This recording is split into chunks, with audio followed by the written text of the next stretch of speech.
20కి పైగా అంశాలపై చర్చించింది AP cabinet.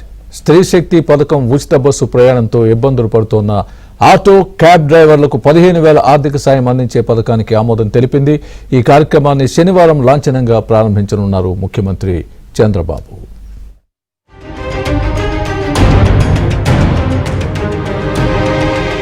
CM Chandrababu అధ్యక్షతన ఏపీ మంత్రివర్గ సమావేశంలో కీలక అంశాలపై చర్చించి ఆమోదం తెలిపారు. వీటిలో ఆటో, క్యాబ్ డ్రైవర్లకు 15,000 ఆర్థిక సాయం చేయాలని నిర్ణయించి శనివారం ఈ కార్యక్రమాన్ని లాంఛనంగా ప్రారంభించనున్నారు. రాష్ట్ర వ్యాప్తంగా ఈ కార్యక్రమం ప్రతి నియోజకవర్గంలో జరపాలని నిర్ణయించారు. అలాగే land incentive for technical hubs lift policy 2024-29 అనుబంధ ప్రతిపాదనలకు మంత్రివర్గం ఆమోదం తెలిపింది. జలవనరుల శాఖకు సంబంధించి వివిధ పనులకు గ్రీన్ సిగ్నల్ ఇచ్చింది.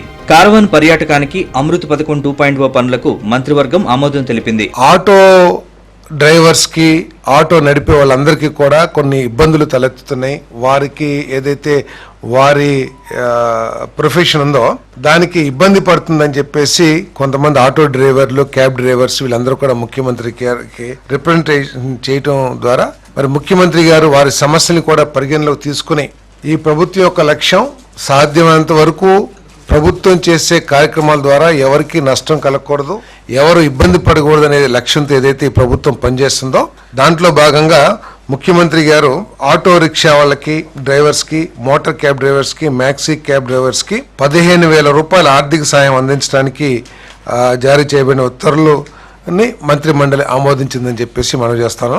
మరి రేపు 4వ తారీఖున ఈ కార్యక్రమాన్ని పెద్ద ఎత్తున రాష్ట్ర వ్యాప్తంగా ప్రారంభించడం జరగబోతోంది. ప్రతి జిల్లాలో కూడా దాదాపు 2,90,669 మంది క్యాబ్ డ్రైవర్స్ కానీ, ఆటో డ్రైవర్స్ కానీ పథకం ద్వారా లబ్ధి పొందుతారని చెప్పేసి మనం చేస్తాను. రాజధాని అమరావతికి భూసేకరణ విషయంలో కేబినెట్ కీలక నిర్ణయం తీసుకుంది. ల్యాండ్ పూలింగ్ ద్వారా ఇవ్వని భూములను భూసేకరణ ద్వారా తీసుకునేందుకు ఆమోదం తెలిపింది. కుష్టు వ్యాధి పదం తొలగించేందుకు వీలుగా చట్ట సవరణ చేయాలని నిర్ణయించింది. విద్యుత్ శాఖకు సంబంధించి పలు ప్రతిపాదనలకు, కార్మిక చట్టాల్లో పలు సవరణల ప్రతిపాదనల్ని మంత్రివర్గం ఆమోదించింది.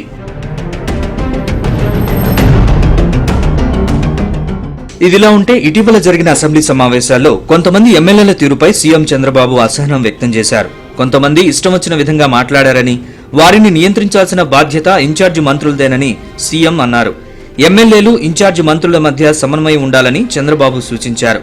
కేబినెట్ సమావేశం ముగిసిన తర్వాత పలు అంశాలపై మంత్రులతో సీఎం చంద్రబాబు చర్చించారు. శాఖాపరంగా ఎలాంటి విమర్శలొచ్చినా గట్టిగా స్పందించాలని, చరిత్రలో తొలిసారి 93% రిజర్వాయర్లు నింపామని సీఎం వివరించారు.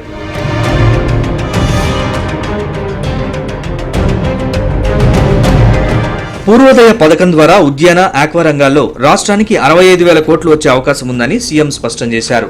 అన్ని ప్రాంతాల్లోనూ విజయవాడ ఉత్సవ తరహాలో ఈవెంట్లు పెట్టాలని, స్థానిక పండుగల్ని ప్రోత్సహించేలా నెలకో ఈవెంట్ పెట్టాలన్నారు.